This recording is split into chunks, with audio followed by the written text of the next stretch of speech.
Here we go. Hi, everybody.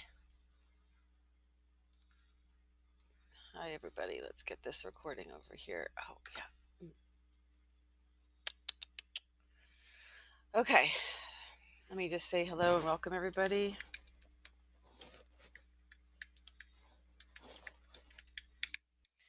Okay. So, how's everybody doing? This is welcome to the GoldFish Report. I'm your host and researcher, Louisa. This is Saturday, October 3rd, 2020. It's GoldFish Report number 583.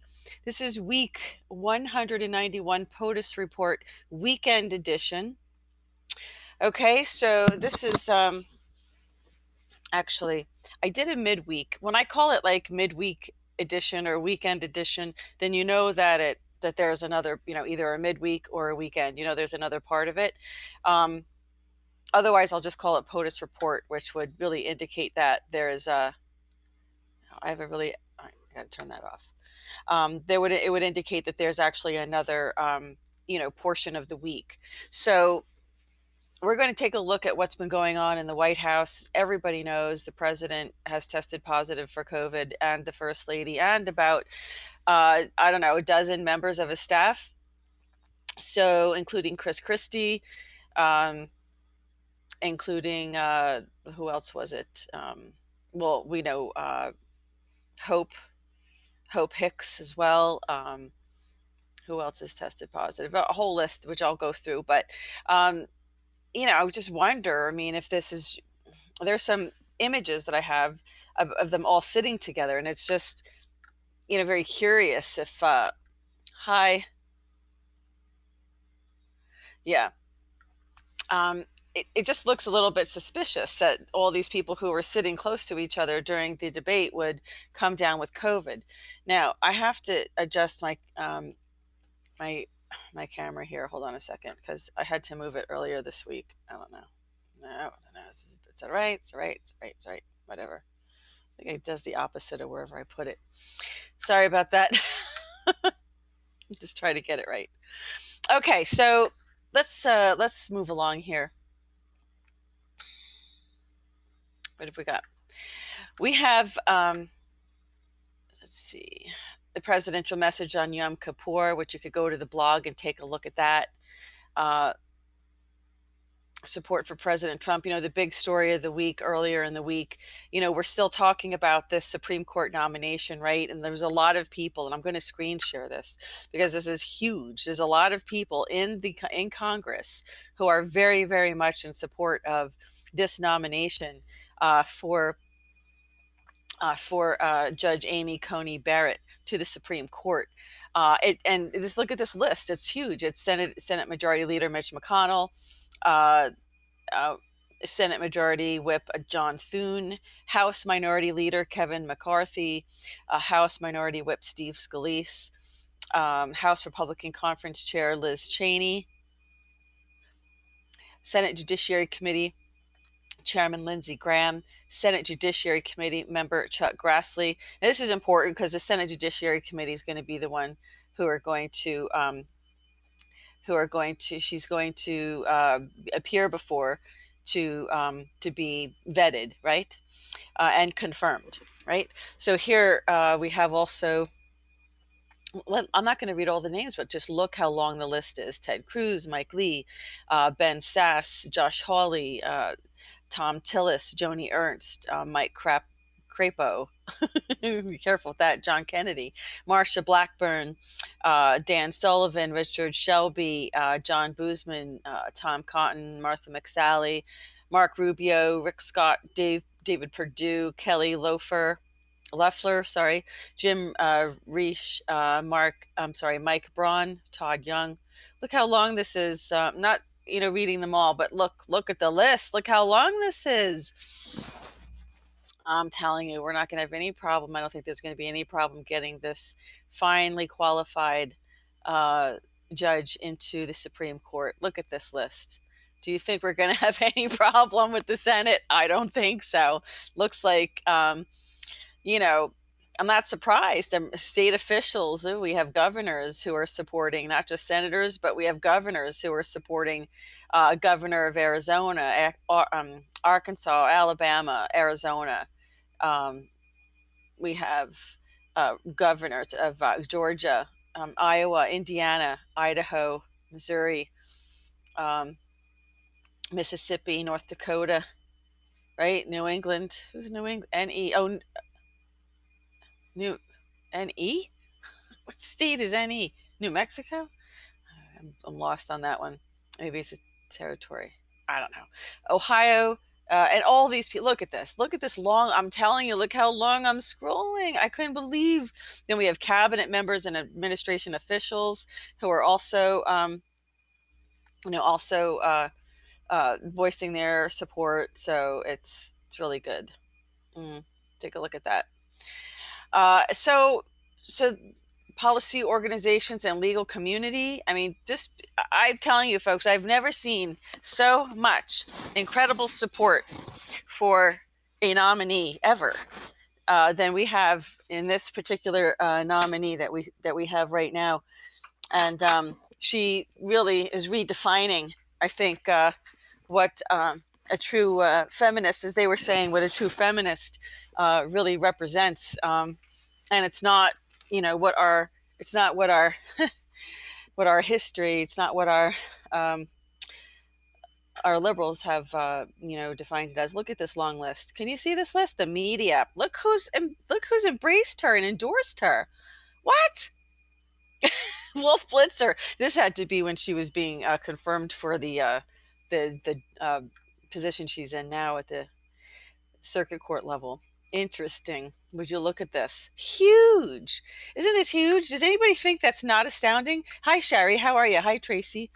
Spitting Sponges, Ember Dawn, Velvet Brewer. Morgan, how are you all tonight? And this is huge in terms of support for this particular, for this judge, for this very finely qualified judge to be nominated in the Supreme Court. So, okay, be kind, please, in the what do you call it? Be kind in the live chat, or I'm going to have to put you in timeout. So let's keep moving along. We've got a lot of news for this week here, right? This was a very, very, very long list of people who are supporting Judge Amy Coney Barrett, right?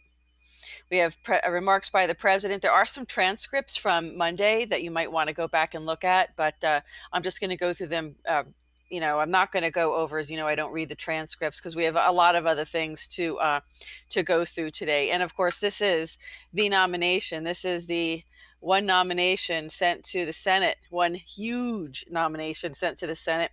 Amy Coney Barrett of Indiana to be an Associate Justice of the Supreme Court of the United States. Vice Ruth Bader Ginsburg, deceased. So see this? Look at this. This is huge, just huge, right? So lot going on. Of course, that debate, I did a midweek report to talk about the debate, so I'm really not going to talk about it much right now.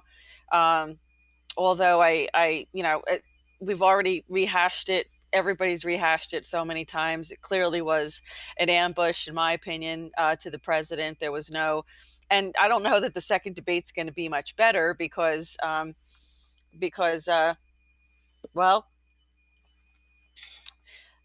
we have another anchor who worked for actually worked for Biden.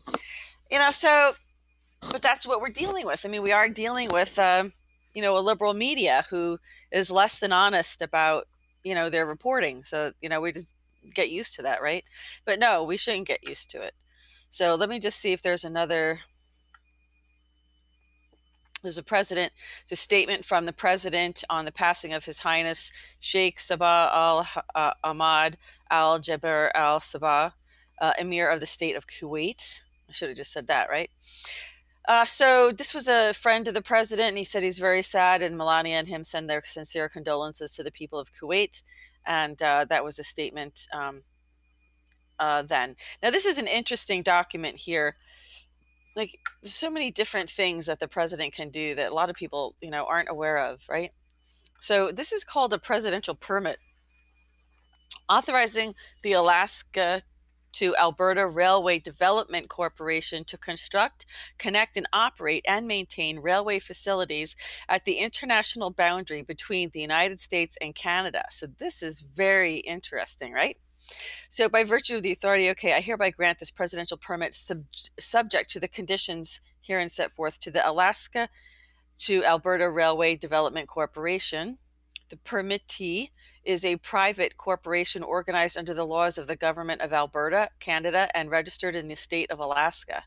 Permission is hereby granted to the permittee to construct, connect, operate, and maintain certain railway border facilities as described herein at the international border of the United States and Canada at Southeast Fairbanks Census Area, Alaska, in the Ladue River Valley, approximately 45 miles due north overland from the Alcan border, a crossing on Alaska Route 2, and approximately 60 miles due east overland from the town of Tok, Alaska.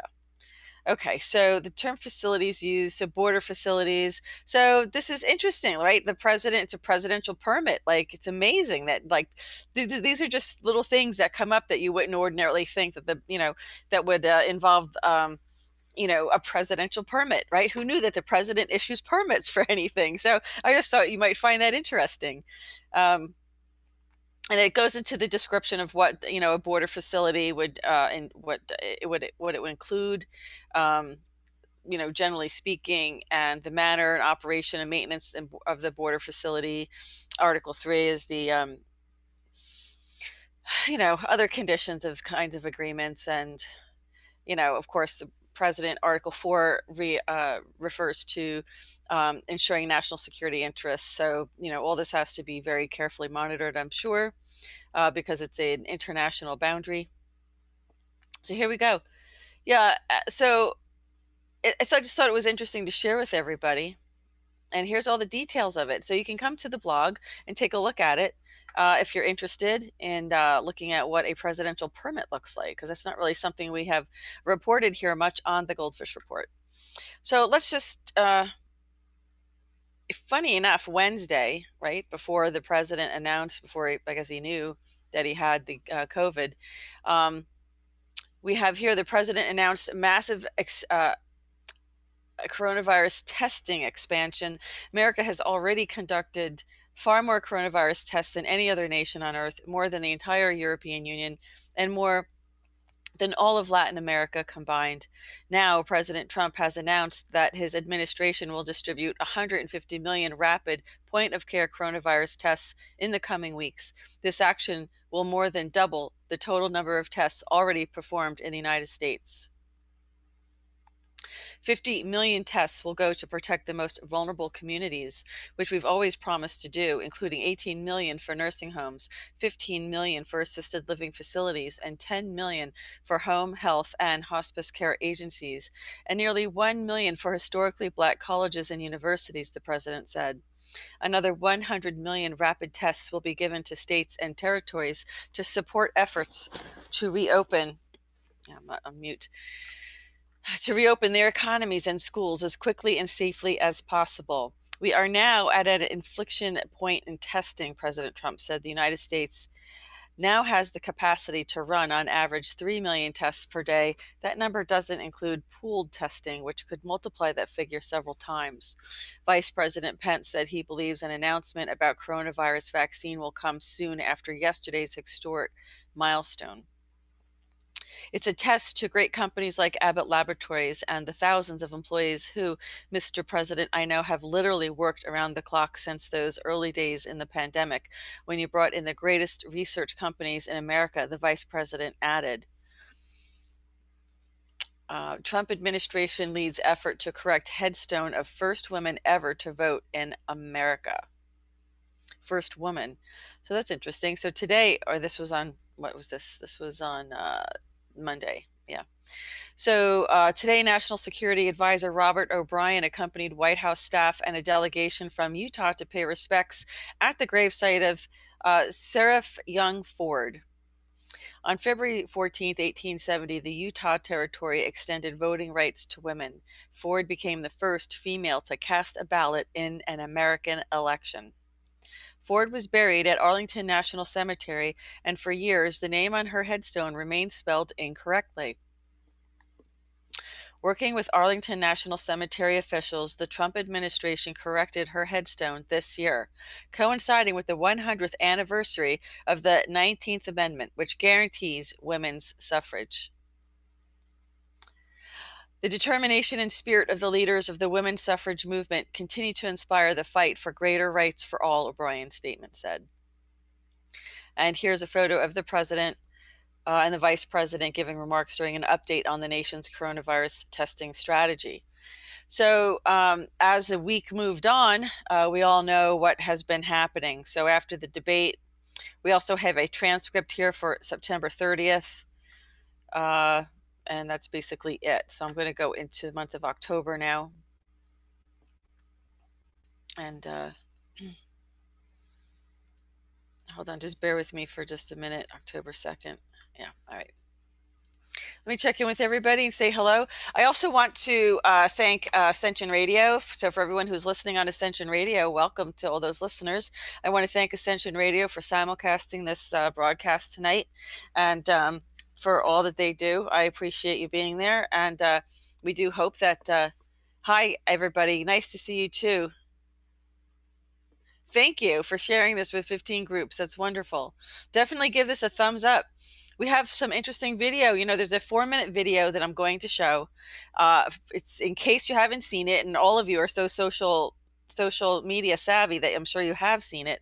But it is the president talking from Walter Reed tonight, and so I will share that as I get a little bit closer to this. And we are at this point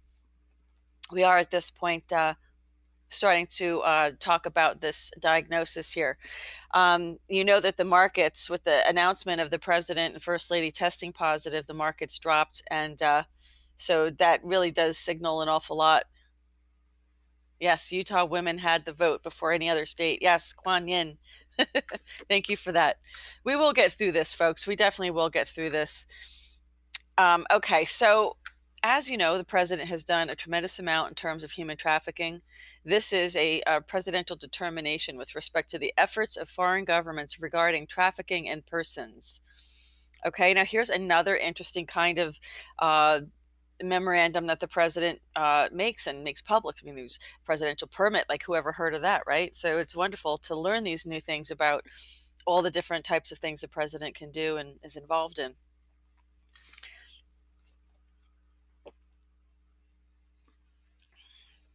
The president is amending a previous act of 2000.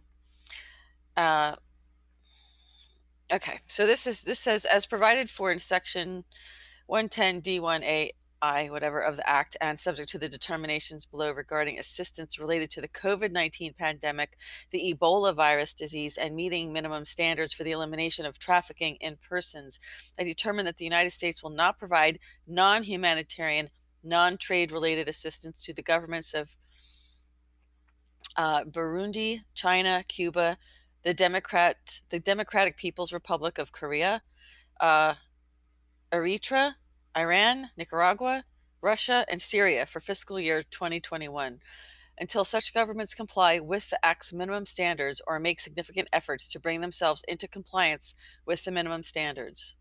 So it looks like he's withholding aid until for the pandemic and other viruses, until there's until meeting minimum standards for the elimination of trafficking in persons. See, this is how the president does what he does, okay? You know, you have to do it through pressure. You have to do it through economic sanctions. You have to do it through tariffs. He makes deals in the one language and the one currency everybody understands, and that's through commerce, right? And not only that, but also in this case, it's not commerce, but in this case, it has to do with, ending human trafficking. And if you're not going to end human trafficking, then you're not getting any more aid from the United States. So this is how the president makes his deals, and this is how the president's making changes on this planet, for sure. You can come here to the blog, the goldfishreport.blogspot.com, and you can take a look at this whole document. It's long. So you can come here to the blog and take a look at it if you'd like. Okay, President Trump takes action to protect American mining from China. President Trump signed an executive order yesterday to reduce American dependence on China for critical minerals. The order also expands the domestic mining industry supports American mining jobs and reduces unnecessary permit delays. These minerals, which include aluminum, lithium, titanium, and many others, are essential inputs for airplanes, computers, cell phones, electricity systems, and advanced electronic products. They are crucial both for our economy and our national security. For several decades, our country's mining industry has suffered because of political inaction, a broken permitting process, and predatory foreign competition from China. As a result, the United States is heavily reliant on foreign imports for critical minerals, despite the presence of significant sources for many of them across our country. We will put our miners back to work, President Trump said. Yesterday's action builds on President Trump's commitment to restore and strengthen our economy as we safely reopen from the global coronavirus pandemic. The Trump administration has already worked to reform outdated bureaucracy, which too often held up vital American infrastructure projects. This year, amid the coronavirus outbreak from China, President Trump leveraged the Defense Production Act dozens of times to support production of critical medical equipment here in America. President Trump also placed a pause on new immigrant visas through the end of this year, ensuring that we continue to put American workers first during this recovery. Here you have, you can come to the goldfishreport.blogspot.com and you can take a look at the executive order. If you'd like, there is a link right here to that text. White House announces dates for fall garden tours. President Trump and First Lady Melania Trump are opening the White House gardens and grounds to the public on October 17th and 18th from 10 a.m. to 4:30 p.m. Eastern Time. The grounds will open on October 17th and 18th for the public to view the beautiful colors of the season and experience the beauty of the gardens, including the newly renovated Rose Garden, the First Lady shared on Twitter. Earlier this year, the First Lady unveiled her restoration of the White House Rose Garden. In addition to the Rose Garden, visitors will be able to visit the South Lawn, the First Lady's Garden, and the White House Kitchen Garden. Very nice. Tickets are free and will be distributed by the National Park Service on each tour day. Learn more about the Fall 2020 garden tours. You can click the link on our blog here. And here's an interesting link, a look back at the history of White House gardens. If you'd like to take a look, there's a link right here on the blog page. And here's a photo of the day. Marine One lifts off from the south lawn of the White House, right over the flowers of the Rose Garden. So that's very lovely. Let me just check in with everybody and see how you're all doing. How's everybody doing? Everything okay? All right. All righty. Let's continue. Let's see what we're going to do here. Go to the next. There's a lot to cover. Wow. Okay.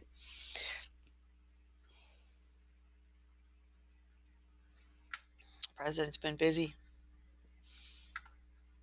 Just want to get to these videos. Okay, so this is a letter to the Congress in accordance with, this is a message to Congress on emergency funding designations.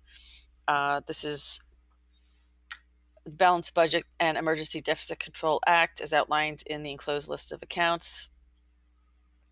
Okay, so I don't really have any more information on that, but this is just Division A of the Continuing Appropriations Act of 2021 and other extensions act. I hereby designate as emergency requirements all funding, including the rescission of funds so designated by Congress in the act pursuant to Section 251B2A of the Balanced Budget and Emergency Deficit Controls Act. Okay, so I mean, so this is a memorandum from the Director of the Office of Management and Budget, and we are waiting. We're waiting to see those next round of relief funding, right? Message to Congress on overseas contingency operations and global war on terrorism funding designation. So here, this is related to this.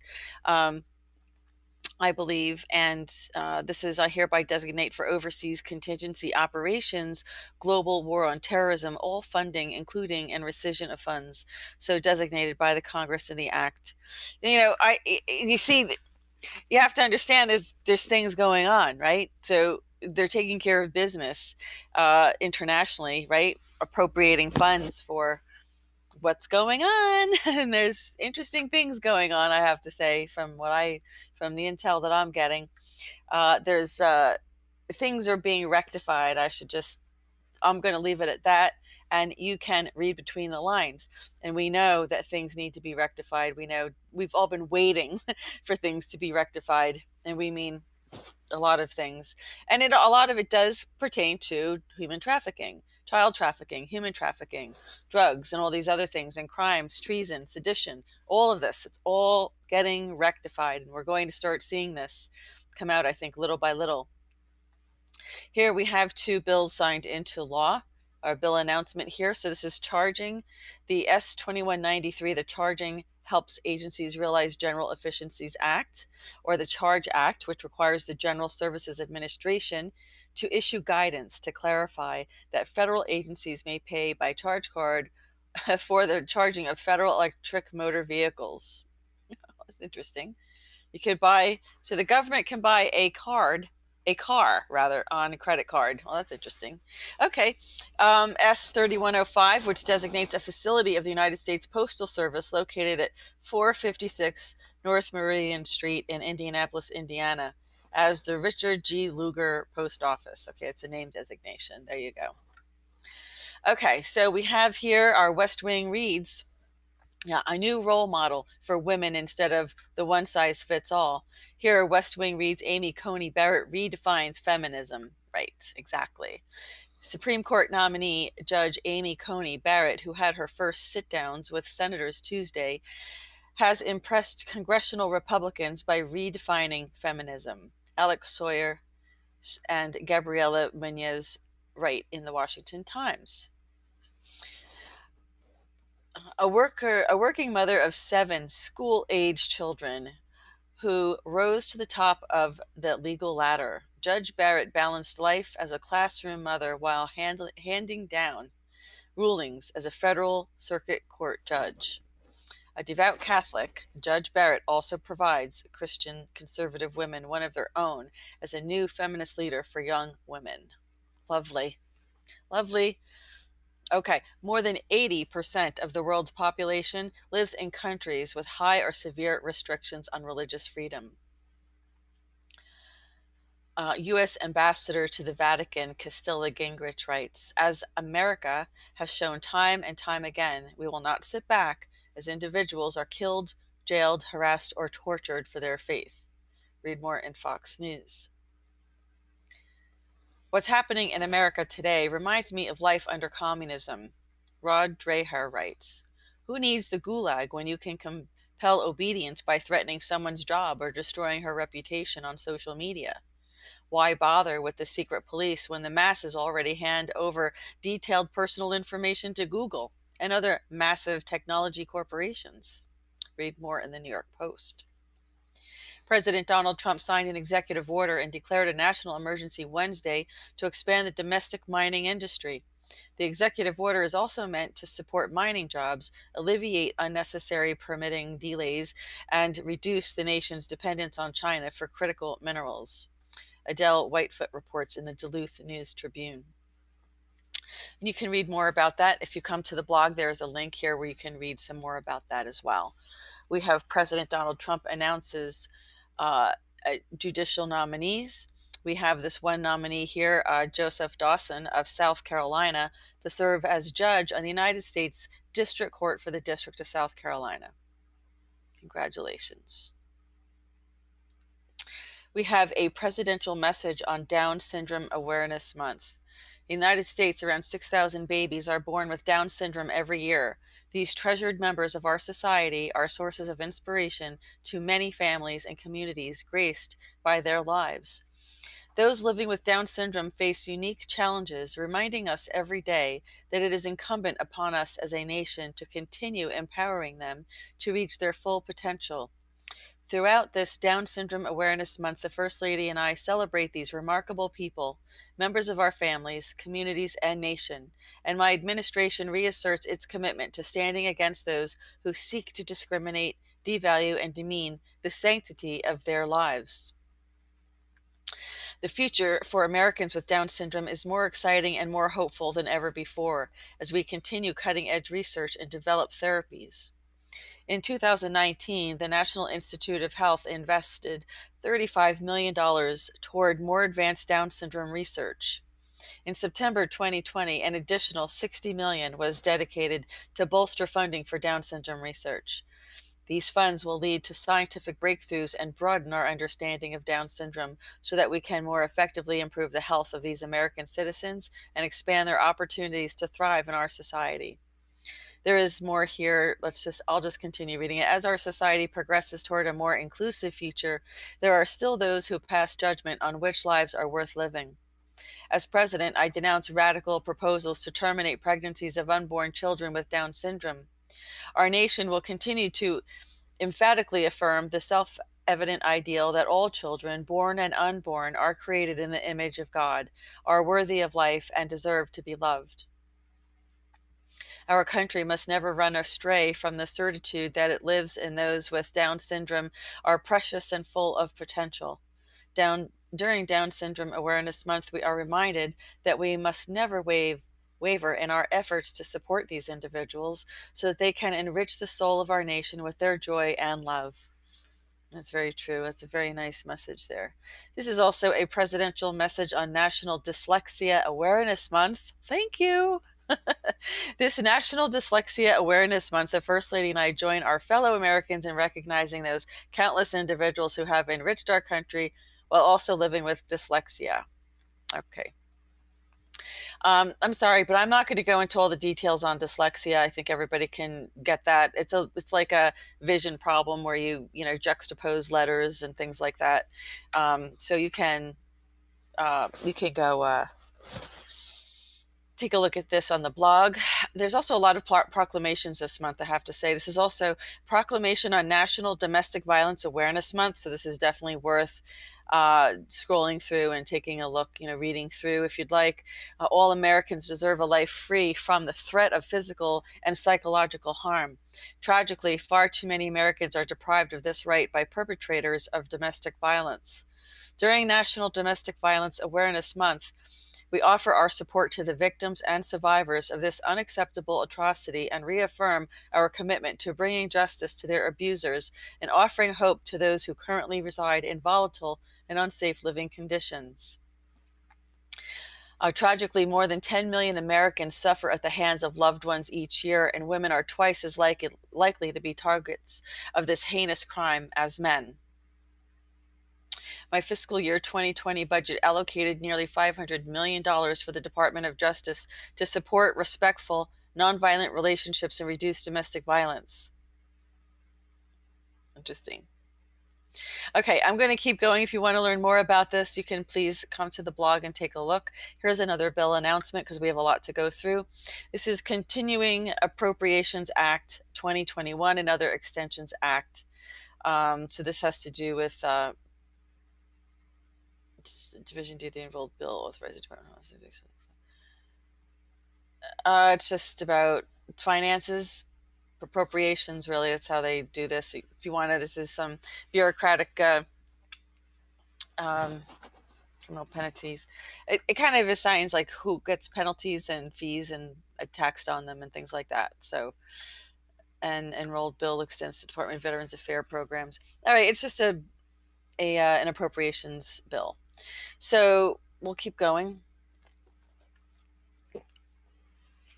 Okay. A lot of proclamations this month, right? Proclamation on National Cybersecurity Awareness Month.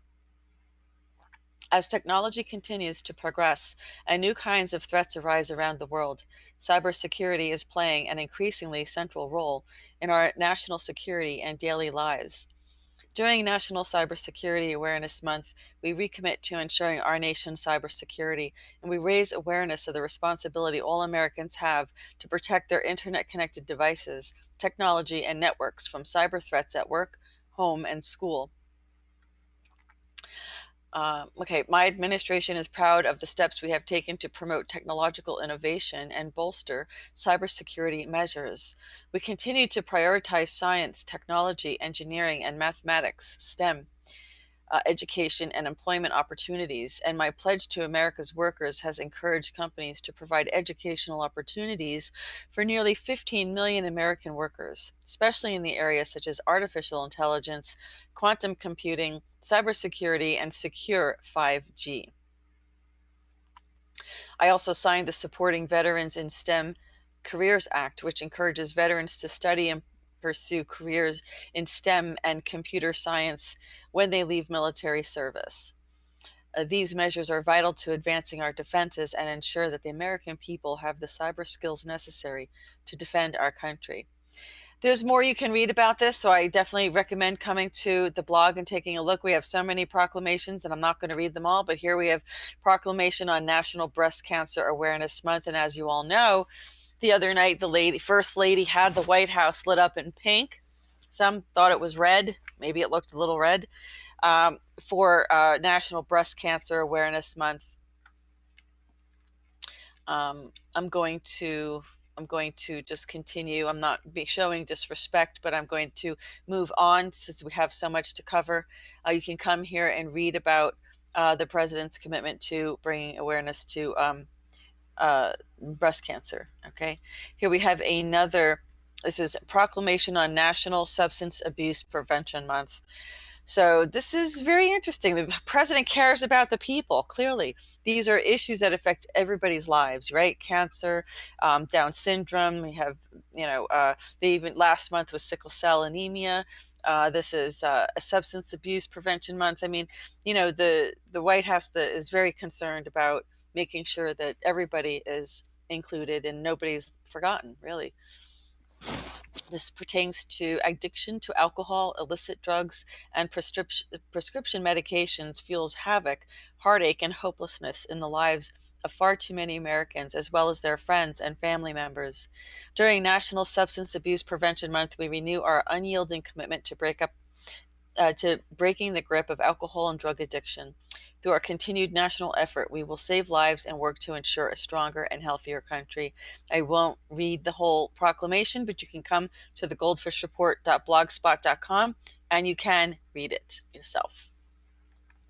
Proclamation on National Energy Awareness Month. I mean, I'm telling you, I said there's a lot of proclamations coming up, and there certainly were. From coast to coast, our country is blessed with an abundance of natural resources that help power our homes, light our cities, and provide us transport to school and work. However, for too long we failed to reap their full benefits, nor did we properly steward these God-given gifts. My administration reversed that trend, and today I am proud to proclaim that the United States is finally energy independent.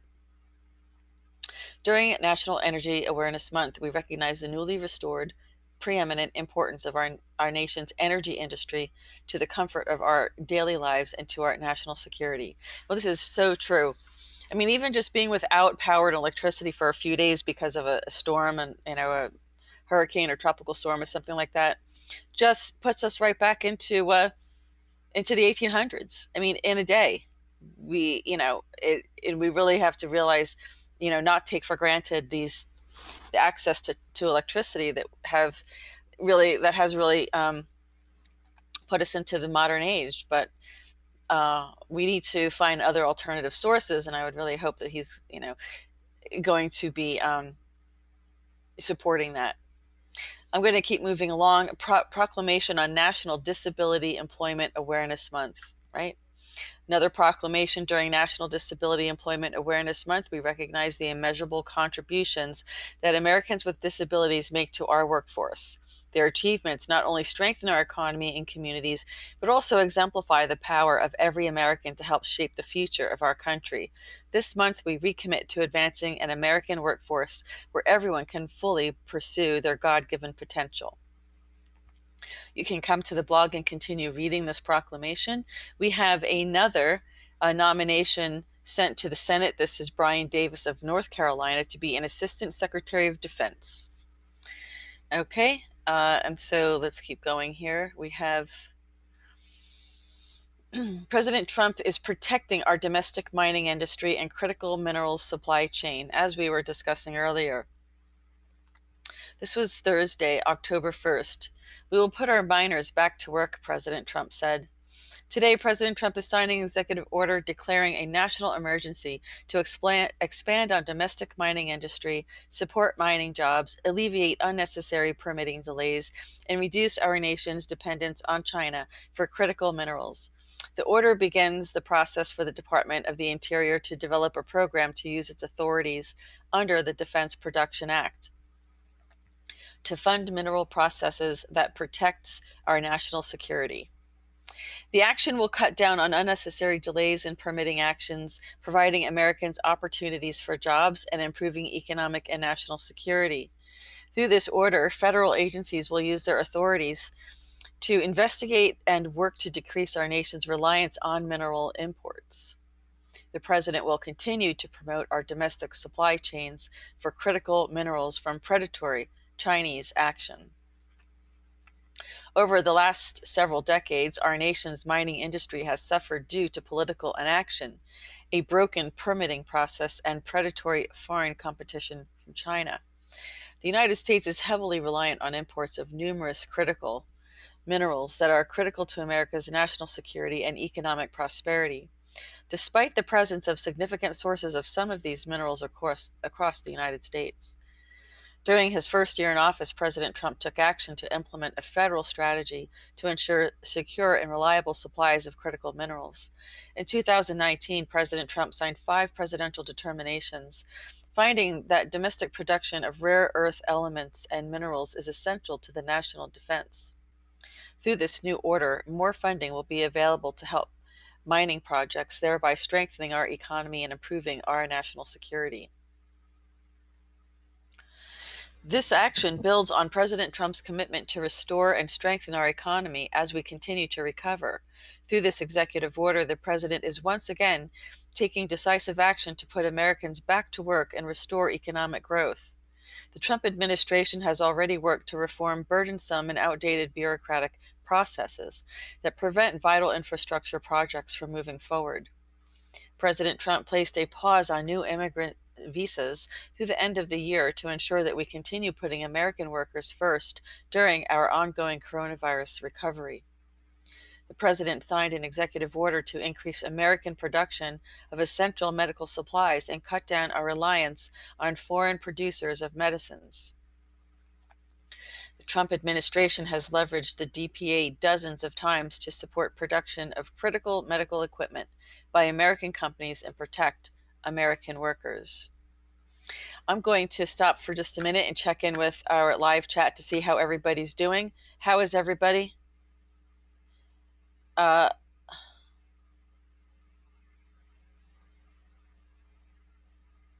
What?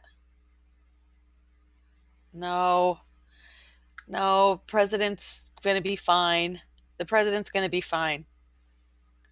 There's no way in hell the president's going to die from this coronavirus. Oh, you guys, who are you listening to? Someone in the live chat, be careful who you. Yeah, it's wishful thinking for those Democrats, isn't it? Oh my God, we'll get to it. Let's just finish talking about policy. Let's finish talking about the policy. We will get to, oh my God, the horrible people, the witches that came out putting curses on the president, when he announced that he had coronavirus. Oh my God, the terrible people.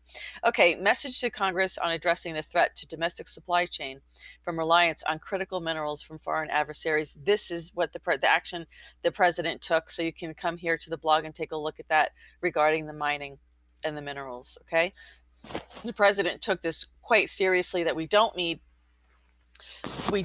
to be relying excuse me, on imports, right? We don't need to be relying on imports from other countries for vital minerals and mining that we can do here within our own country. Like, why would we do that? Why would we outsource mining when we have the access here, when we have the minerals here, we have the raw materials here? Why would we outsource that? Well, for greed. That's why. Because You can't just have blatant, pure, capitalism without a conscience. You have to have a point in time where there has to be some checks and balances to capitalism, because otherwise it's all for, and and it's destroyed this country, right? Where it's been capitalism, it's been profit, profit at all costs, right? Regardless of what it does to the consumer, regardless of what it does to our country, whether it weakens our security, which is what it's done. It's weakened our security because we've outsourced to China. We've outsourced where they've implanted spy technology into our military equipment, and then they know what our military is doing. Well, what a great idea was that? Well, who the heck's idea was that? I mean, this is crazy, right? But this is what's happened. So it's great to see that when it comes to these minerals and other things, the president has decided to, keep it on American soil as much as we possibly can, right? Why shouldn't we? Okay, so here's some more, to reduce, here's the executive order. I'll just read the heading. You can come to the GoldFish Report blog and take a look at these documents. They're much too long for me to read in this 1 hour broadcast tonight, but here it is. This is the executive order on addressing the threat to domestic supply chain from reliance on critical minerals from foreign adversaries. So here it is right here. You can come to the blog, the Goldfish Report .blogspot.com, and you can take a look at that. So here we have a little bit more on Judge Amy Coney Barrett meets with Senate Majority leaders, and we talked about this a little bit a few minutes ago. Vice President Pence accompanied Judge Amy Coney Barrett, President Trump's latest nominee for the Supreme Court, to meet with Senate Majority Leader Mitch McConnell on Capitol Hill yesterday. This was on the 29th. That was Monday.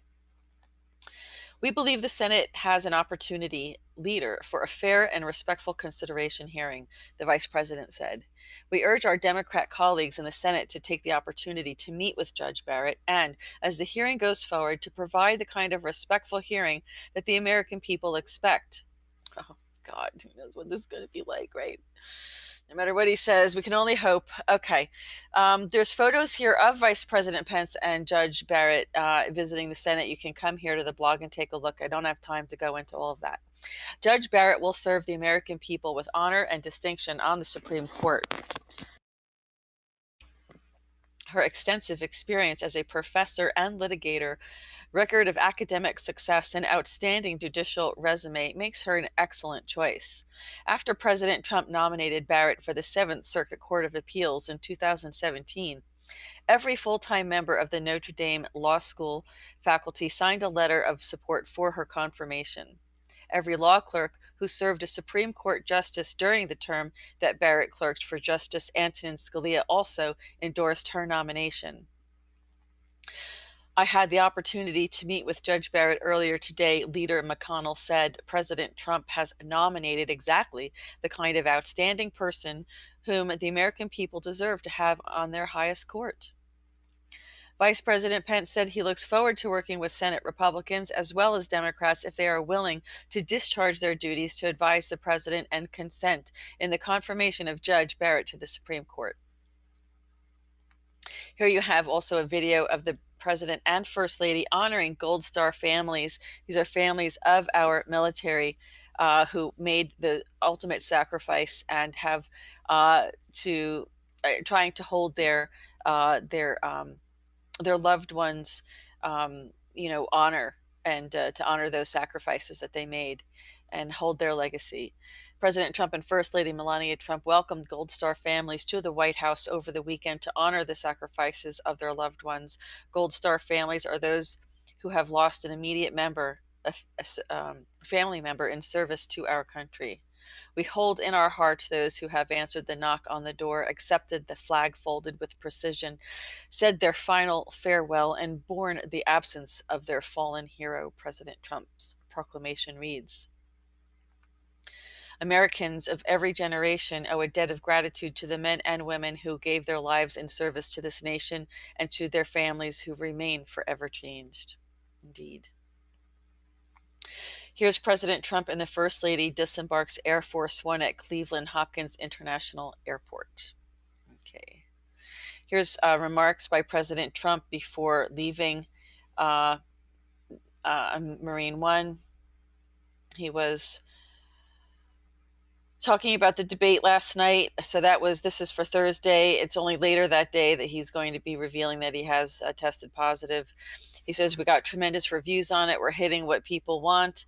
Law and order, which Biden was unable to even talk about because he'd lose the radical left, his radical left followers. I don't think there's too many of them left. So this is the transcript from the president. And so you can come and take a look at that if you'd like. Yeah, it was obvious that he wouldn't denounce Antifa. He said Antifa was Joe Biden claimed that Antifa was an idea, and we're going to show a little video on that in just a minute. But first, let's go. Memorandum on authority of the intelligence community to collect certain intelligence regarding United States persons held captive abroad.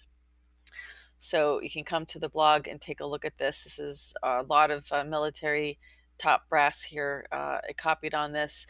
Authority of the intelligence community to collect certain intelligence regarding United States persons held captive outside the United States. So take a look at that, folks.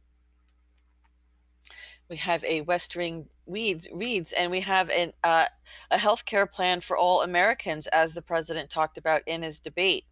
If there's one thing Americans need to know about the healthcare plan President Trump unveiled last week, it's this. The president is delivering more choice, lower costs, and better healthcare for every American, whatever their healthcare needs or however their healthcare is paid for. Health and Human Services Secretary Alex Azar wrote in Town Hall. The previous administration's attempt to fix our healthcare system, the Affordable Care Act, focused primarily on a tiny slice of American healthcare, the individual insurance market. President Trump's plan goes much further. We'll be reporting on that more as time goes on, but you can click here on the blog to read more about that tonight if you'd like to. Israeli Prime Minister Benjamin Netanyahu said Tuesday that President Trump's critics were dead wrong in predicting that the Trump administration's attempts to bring peace to the Middle East would fail after a series of landmark U.S. brokered deals were signed earlier this month. Ben Evensky and Adam Shaw report for Fox News. A judge must apply the law as written. Judges are not policymakers, and they must be resolute in setting aside any policy views they may hold, Judge Amy Coney Barrett, President Trump's nominee for the Supreme Court, said on Saturday. I would assume this role to serve you, she told the American people. President Trump is bringing some attention to the connections between this summer's riots, the 63% of young Americans who believe America is racist, and the disaster that is civics and history instruction in U.S. public schools. He recently announced a federal commission to counter the saturation of anti-American ideology in American education institutions. It's called the 1776 Commission. That's great. And here again is the White House announcing the 2020 Fall Gardens Tour. So as I reported earlier, the fall White House will open its gardens and grounds to visitors. The grounds will be open on Saturday, October 17th, 2020 from 10 a.m. to 4:30 p.m. and Sunday from October 18th to 10 a.m. From 10 a.m. to 4:30 p.m. Visitors will have the opportunity to discover firsthand the beauty of the South Lawn, First Lady's Garden, White House Kitchen Garden, and the newly renovated Rose Garden. In August of 2020, First Lady Melania Trump unveiled the restoration of the iconic Rose Garden. Yeah. Oops. Nope, I don't want to do that. Hold on a second. Okay, here we go. I'm going to check in with hi everybody. How's everybody doing?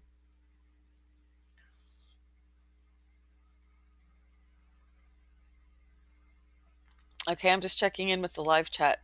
I know that our listeners on Ascension Radio, can't see what I'm doing, but those who are on the YouTube broadcast can see. Just another announcement that we all had. I was in suspension or at least I was in YouTube jail for 3 weeks essentially because we had we talked about COVID in a way that was not, we were talking about the doctors who were talking about COVID. And so that was not allowed. We had a different We had a different opinion. Hi, Crystal. We had a different opinion, or we talked about different information that was apparently contrary to the World Health Organization, and that's not allowed, apparently. Not allowed. Wow. Okay. Let's continue. Let's continue talking about this rose garden, because I do want to play this video of the president from Walter Reed Hospital today, okay? Because I'm sure everybody's going to want to at least hear it, right? This event is free. So this event is free and open to the public. However, a ticket is required for all attendees, including small children. The National Park Service will distribute free timed tickets near the public entrance at the corner of 15th Street and Constitution Avenue Northwest throughout each tour day. The entry point for all guests will be located near the intersection of 15th Street and Constitution Avenue. Please arrive 15 minutes before your preferred entry time. Please note tickets will be distributed every half an hour, one ticket per person on a first-come, first-served basis. Guests attending fall garden tours at the White House should expect the following precautions to be taken during their visit. So if you want to know and do it, come to the blog, take a look at this. I'm not going to read the whole thing. Okay. There's limitations here by the Secret Service. You need to check that out. And there's all kinds of other things that are not permitted in the White House. Come to the blog, thegoldfishreport.blogspot.com, and check it out. You can get this information right here, and you can find out what's allowed and what's not allowed if you want to go onto a tour, one of the garden tours at the White House. Okay, everybody? That's good. Okay, so let's see where we're going here. Are we done? Are we done? Are we done? Yep, we have a little bit more to do. Yeah, okay, so the president, this is just a normal week, and, it's always very busy. The president's always got, so much that he does, right? So here the president approves New York disaster declaration. This is from Tropical Storm Isaias, right? Don't you love how I said that so well? Yeah. I mean, it's like you hear the Weather Channel say it over and over and over again, and you really do get it. So anyway, we have the president approving the Delaware disaster declaration as well from the same tropical storm Isaias, right? And then we have also the North Dakota, the president approves North Dakota disaster declaration. And this was as a result of storms and flooding as well. Okay. President Trump remarks by President Trump to guests at the Al Smith dinner at the White House. You can come and take a look at this transcript. I'm not going to read through this, but you can come and take a look at this. It's a profound honor to address the 75th annual Al Smith dinner. For generations, this wonderful event has been a revered institution in New York and New York life. I fondly remember attending with my father a long time ago. I was a young man, but never forgot it. This organization's incredible tradition of Catholic charity exemplifies the very best, not only of this city, but of this country. So definitely come and take a look at this if you'd like, folks, if you'd like. Okay, now we also have another proclamation on National Manufacturing Day. Since the founding of our nation, Americans have been renowned for their craftsmanship and productivity. On National Manufacturing Day, we celebrate our dedicated American workers who carry on this legacy, recognizing that manufacturing is a cornerstone of our economic prosperity and national security. You can come to the blog and take a look at this. This is more, than if you're interested in learning about this, you can come to the blog and take a look at it. We also have here now a memorandum by the president's physician, as everybody knows. We'll just read this. This is, here we go. I released the following. This was yesterday. Following PCR confirmation of the president's diagnosis as a precautionary measure, he received a single 8-gram dose of Regeneron's polyclonal antibody cocktail.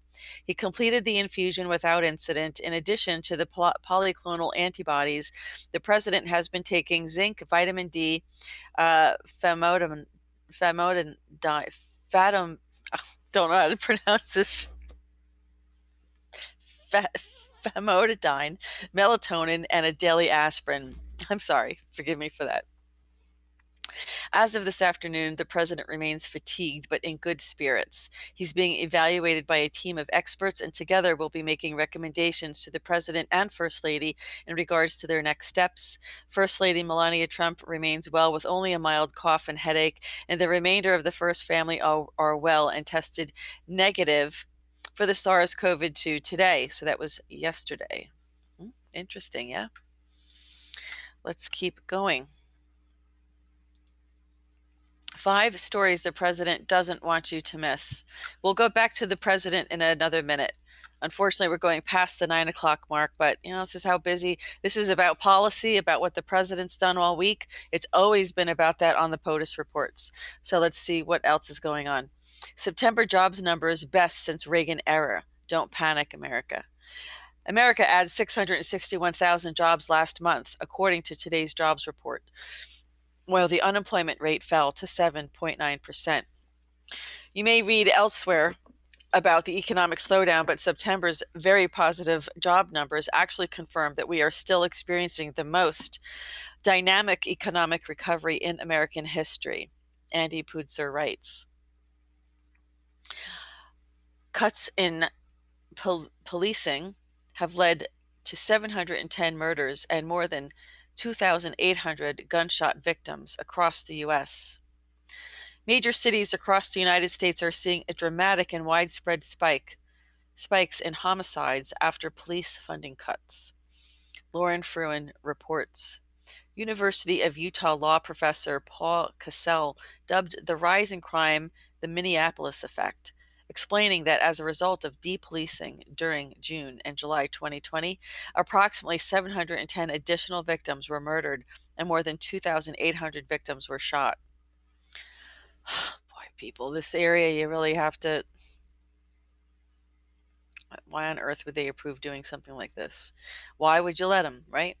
Not like we had a lot of choice, but people have to step up and get these people out of office. Okay. Liberals should love Amy Coney Barrett. As an independent woman who has held prestigious positions in legal academia, private practice, and the judiciary, she embodies the ideal of professional excellence for feminists. If tenacious women like Just Ruth Bader Ginsburg prepared the way for women to practice law, formidable women like Judge Amy Coney Barrett have paved it. Attorney Kelly Shibaka writes. Supreme Court belongs to all Americans, Judge Barrett says. So if you want to see a clip of her talking about that, you can come to the blog and take a look at that. NBC News misrepresents internal DHS memo about the response to the Kyle Rittenhouse case. Yes. NBC News misrepresented an internal memo given to the Department of Homeland Security officials that was meant to brief them on the Kyle Rittenhouse situation the week it occurred in August. NBC News reported officials were directed to make public comments sympathetic about Rittenhouse, and it included quotes from the document. In reality, these sympathetic talking points were not talking points at all. Julio Rosas reports. And Trump nominated a third time for Nobel Peace Prize. President Trump has received a third nomination for the Nobel Peace Prize. Aris Foley reports. 4 Australian law professors recently nominated the president for the high honor, with one of them, David Flint, citing his recent role in helping broker relations between Israel and the United Arab Emirates. And that's another Nobel Prize nomination, right? President Donald Trump announced his intent to appoint key individuals to key administration posts. We also have Tom Fitton of District of Columbia to be member of the District of Columbia Commission on Judicial Disabilities and Tenure. Is that Tom Fitton of Judicial Watch? I don't know. Might be. Lawrence Allen Elder of California to be the member of Commission on the Social Status of Black Men and Boys. Lauren Robert Flom of New York to be member of the United States Holocaust Memorial Council. Bill H. Stern of South Carolina to be member of the United States Holocaust Memorial Council. We have another memorandum yesterday. This was last night, right? From the president's physician. I release the following information with the permission of President Donald J. Trump and First Lady Melania Trump. This evening, I received confirmation that both President Trump and First Lady Melania Trump have tested positive for the SARS-CoV-2 virus. The President and First Lady are both well at this time, and they plan to remain at home within the White House during their convalescence. The White House medical team and I will maintain a vigilant watch, and I appreciate the support provided by some of our country's greatest medical professionals and institutions. Rest assured, I expect the President to continue carrying out his duties without disruption while recovering, and I will keep you updated on any future developments. So this was for October 1st. I'm sorry. Not the 2nd. It's dated the 1st, I see. Well, we have some more on that, right? And I have a video that I wanted to share with everybody. All right, hold on. We have one more for October 3rd. We also have a proclamation on Fire Prevention Week. You can come to the blog and take a look at that. We also have White House photos of the week, folks, and I know you enjoy them as much as I do. For those on Ascension Radio, you'll have to go to the goldfishreport.blogspot.com to take a look at those. And of course, if you're also watching live on YouTube, you'll have to go to the blog too, because I'm not going to screen share them this week. We have another statement then from today by the President's physician, and this is the latest update. This morning, while summarizing the President's health, I incorrectly used the term 72 hours instead of day 3 and 48 hours instead of day 2 with regard to his diagnosis and the administration of the polyclonal antibody therapy. The President was first diagnosed with COVID-19 on the evening of Thursday, October 1st, and had received Regeneron's antibody cocktail on Friday, October 2nd. Okay, so what I wanted to do is share a video that of the President telling us he looks good. I'll share it and you can hear it for yourselves. By thanking all of the incredible Nice. Keeps hanging up. medical professionals, the doctors, the nurses, everybody at Walter Okay. Reed. We're having problems with this audio. Don't know why. Hold on. I'm going to try to get a better copy of this. Hold on. Yeah. For some reason it's not playing. I have several versions of this posted here. Actually, I know where I'll go to get it. Just hang on, folks. Bear with me. Hang on. I'm going to get the clip from the from YouTube, and I'll be able to play it. Here it is. Is this? Yeah, this is it here. Okay. So, hold on a second. Okay, so here's the clip from the President today. I'm going to screen share this for all everybody. Of the incredible medical professionals, the doctors, the nurses, everybody at Walter Reed Medical Center. I think it's the finest in the world for the incredible job they've been doing.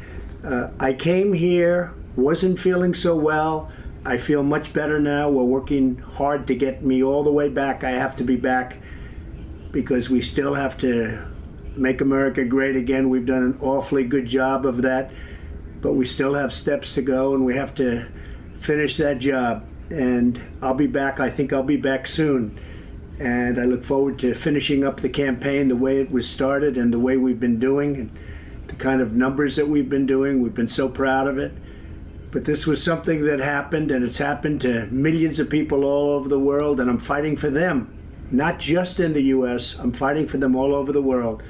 We're going to beat this coronavirus, or whatever you want to call it, and we're going to beat it soundly. So many things have happened. If you look at the therapeutics, which I'm taking right now, some of them, and others are coming out soon that are looking like, frankly, they're miracles. If you want to know the truth, they're miracles. People criticize me when I say that, but we have things happening that look like they're miracles coming down from God. So I just want to tell you that I'm starting to feel good. You don't know over the next period of a few days. I guess that's the real test. So we'll be seeing what happens over those next couple of days.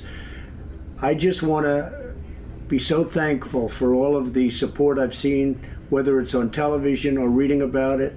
I most of all appreciate what's been said by the American people, by almost a bipartisan consensus of American people. It's a beautiful thing to see, and I very much appreciate it, and I won't forget it. I promise you that. I also want to thank the leaders of the world for their condolences, and they know what we're going through. They know what, as your leader, what I have to go through. But I had no choice because I just didn't want to stay in the White House. I was given that alternative. Stay in the White House, lock yourself in, don't ever leave, don't even go to the Oval Office. Just stay upstairs and enjoy it. Don't see people, don't talk to people, and just be done with it. And I can't do that. I had to be out front, and this is America. This is the United States. This is the greatest country in the world. This is the most powerful country in the world. I can't be locked up in a room upstairs and totally safe and just say, hey, whatever happens, happens. I can't do that. We have to confront problems. As a leader, you have to confront problems. There's never been a great leader that would have done that. So that's where it is. I'm doing well. I want to thank everybody. Our First Lady is doing very well. Melania asked me to say something as to the respect that she has for our country, the love that she has for our country. And we're both doing well. Melania is really handling it very nicely. As you've probably read, she's slightly younger than me, just a little tiny bit. And therefore, just we know the disease, we know the situation with age versus younger people. And Melania is handling it statistically like it's supposed to be handled. And that makes me very happy, and it makes the country very happy. But I'm also doing well, and I think we're going to have a very good result. Again, over the next few days, we're going to probably know for sure. So I just want to thank everybody out there, everybody, all over the world, specifically the United States. The outpouring of love has been incredible. I will never forget. Thank you very much. And there you have it. That was the president. That was today. That was released by the White House today. So that's the latest on the president. So I just wanted to check in with everybody. Sounds like at least a Sonic Tech advanced. Hi, everybody. How are you doing tonight? Yeah, so I'm going to be, that's pretty much it. I think I had some other things I wanted to share with everybody. Let's see. Yeah, the reporters still ask really stupid questions to the medical team at Walter Reed during the news conference today. Um, I mean, it's kind of silly that it's kind of silly. They wanted so hard. They were pressing to try to trick the doctor into saying, "Oh, the president's been on oxygen," which would have to indicate that he'd need to have a likely transfer of power, or wasn't cohesive or able to conduct business. We also know Chris Christie tested positive. Sean Hannity reported. We just wish everybody well. But, folks, I think there's a lot going on. Let's just read between the lines. I think there's a lot of things going on. And I think they're good things. And I think we need to we're going to see the president beat this, and it's going to be no problem. He's going to come back stronger than ever. This is an antibody therapy he's using. He has admitted to taking hydroxychloroquine in the past. Why he's not taking it now is unclear. But his doctors have said they've given him remdesivir and antibody treatment. So whatever, that's their choice, right? And he's still at Walter Reed, so we'll see what happens. But right here is an example of how belligerent the press actually is. So let's just listen to this. So why was the decision made to transfer him here? Because he's the President of the United States. So why was the decision made to transfer him here? Because he's the President of the United States. Yeah, I mean, really? Do they have to ask that question? Oh my God. It's crazy. It's really crazy. It's crazy. Unbelievable. Okay, so I don't want to scroll. I want to show you something interesting, though. Something very interesting about who has been testing positive for coronavirus in the president's, I would say, delegation, to the Hicks, Trump, Melania, Rona, Senator Mike Lee, Senator Tom Tillis, Reverend John Jenkins, 3 White House reporters, 1 White House staffer, and Kellyanne. Chris Christie has also tested positive. Now, we know that the vice president and the second lady have tested negative, and they're continuing to test. And we also know that Bill Barr has tested negative as well. I have not heard about Dan Scavino yet. That I haven't heard whether he has, how he has tested, in fact. But there was a clip here that was very interesting. Yeah, I'll be honest with you. I thought the president had like bloodshot eyes, which would have indicated a fever during the debate. I had a feeling that I was concerned about the president myself when I saw this. He didn't look as his normal self. He didn't look his usual self during the debate. That was just my opinion.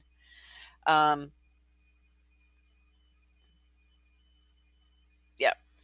Okay, and in other news, the craziest things that, instead of getting stimulus bill passed for the American people from this COVID fiasco, this is what we have. We have U.S. House of Representatives officially condemning QAnon. I mean, really? Are you kidding me? Kidding me. So they're condemning QAnon and the conspiracy theories that QAnon represents. Well, they're all guilty of it. That's why, right? Are they not almost all of them guilty of it themselves? This is the craziest thing. Listen to this. On this I'm having trouble with these clips playing tonight. vote, the yeas are 371 and the nays are 18, with 1 voting present. Resolution is adopted. It's official. Can you imagine? It's official. Resolution condemning QAnon. But Antifa's okay, and so is Black Lives Matter. I mean, folks, this country, we are really we're at a very, very precarious point. There's going to be a lot of major changes coming up very soon, folks, and I think everybody needs to get ready for it. Just brace yourself and don't be surprised at anything that comes up that's going to be out of the ordinary, because almost everything is going to become out of the ordinary pretty soon. We have Chuck Woolry reporting CDC admits there is no proof COVID-19 is airborne virus, and they have been misleading the public all along. That's from bluntforcetruth.com, but Chuck Woolry has tweeted that. Yeah, and then of course we have journalist accuses CIA director of blocking document release that could land Hillary Clinton in big trouble. This is what's coming up soon, folks. I think it's getting ready to break wide open. I think everybody needs to get ready for that and prepare. I think the storm has finally arrived, folks. And one last comment about the debate. I'm going to screen share a clip here. I think was one of the most important and telling clips from the whole debate. Was when Joe Biden claimed that Antifa is just an idea. And let's listen. Antifa is an idea, not an organization. Oh, you got it. Not militia. Antifa is an idea, Got it. not militia.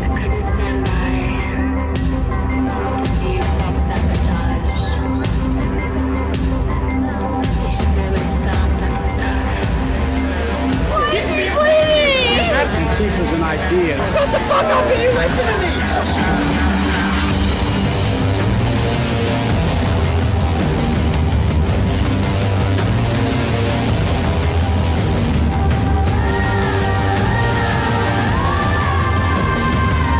Antifa is an idea, not an organization. Jump down! Shoot the boat!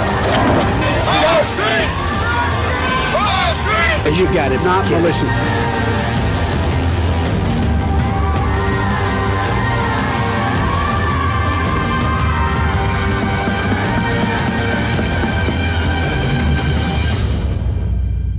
Well, there you have it, folks. Is it an idea or not? Yeah, it's pretty interesting. So I want to thank everybody who's been watching on YouTube. I try not to make these too long on YouTube, and I'm going to continue on Ascension Radio. We're going to continue to talk about what's been going on in the news in the next hour. So I want to thank everybody on YouTube for all the people in the live chat. And we will continue on Ascension Radio. Now, here is the link. Thank you so much, Crystal. I appreciate it. The link to Ascension Radio is right here. It's Studio One.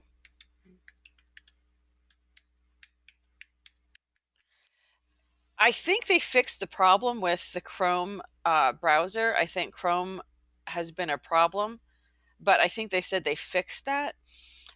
So if you're having trouble with your with accessing Ascension Radio, try using Safari or another browser. Also, it's Studio One, and you can continue to join us over there. We're going to continue to talk about, thank you so much, Allison. I appreciate that. We're going to continue to talk about what's going on in the news and what's happening over with the president as well. But in other news, not necessarily policy news, but this is what the president's been doing all week. And he's continuing to work from Walter Reed as he's there convalescing. And I can tell you, folks, get ready, because I think we're going to see some unprecedented events happen before the election. It is Red October, as you know, and we really do the Democrats are quite hell-bent on preventing President Trump from winning, from preventing us from voting. I mean, this is crazy, folks. If we can go, we need to really get this out in the media. If we can go to the post office, mail our letters, if we can go to the bank and do financial transactions, if we can go to the supermarket and buy food and supplies for our family, if we can go to work and function at work all day, why can't we vote in person? Don't fall for it, folks. You know that this whole mail-in ballot issue in liberal states like New Jersey and New York and other states, is going to be a disaster. We've already found, postal workers who have dumped boxes of ballots. It's going to be a disaster. I still think no matter what they do, President Trump's still going to win. I just think that the actual numbers are not going to be truthful. However, I think they are going to try. We're hearing reports in New York that people are receiving ballots, military ballots, and they don't even have the people living in their homes, right? They're military ballots, so there's no military people living there. It's crazy. We know what happened with Ilhan Omar. We know that Project Veritas talked about this. So I'm going to continue this over on Ascension Radio. I want to thank everybody for listening to our POTUS report this week. We all wish the president the best of Godspeed, quick recovery, a speedy recovery. Hope that he gets well, and the First Lady and all the staff who've also been who has tested positive on this. We really wish everybody well. We send our love to the president, the First Lady, and to Barron too. I'm sure he's a little bit concerned about having both of his parents have this COVID, and we wish everybody well. So interesting times ahead, folks. Stay tuned, and I'll be here reporting on the president every week as usual. So folks, thank you so much for viewing. And as far as the live stream, this is it for us tonight. This is my 7th report this week. I'm taking a day off tomorrow, and I'll be back on Monday with our political theater on BitChute with the Fets. And for the rest of everybody listening on Ascension Radio, we will continue this report. So for everybody else, thank you so much for viewing, and this concludes this edition of the GoldFish Report. So thank you all in the live chat. I appreciate all of your comments. In the live chat, you have, the dragons. I did an interview, and it's out. Take a look at the channel. There is an interview with Benjamin Fulford of the White Dragon Society. And of course, my co-host Steve and I do, we do, hold Benjamin Fulford to certain standards, right? We do ask him questions, and I can't verify. I don't have his sources, but I can't, I think everyone needs to use discernment when it comes to anybody that we interview. Okay. So having said that, in terms of Winston, there is no news on Winston. It's a very sad situation. It's a very, very sad situation, in my opinion. And I think we need to do what we can to free Winston. in my opinion, he's a prisoner of conscience, and I don't know what else to do right now at this point. I don't have anything to guide people with. I don't have any way to any other updates to give you, but when I do, I will bring them to everybody. So listen to Studio One. Yeah, like anybody else, you're only as good as your sources, right? So, I mean, sometimes the sources could be right, sometimes the sources could be wrong. I don't know. But right, you can only listen on computer or on your mobile phone on Ascension Radio. So, folks, we're going to continue on Ascension Radio, and I'm going to end the live chat now. So, I want to thank everybody who's been watching.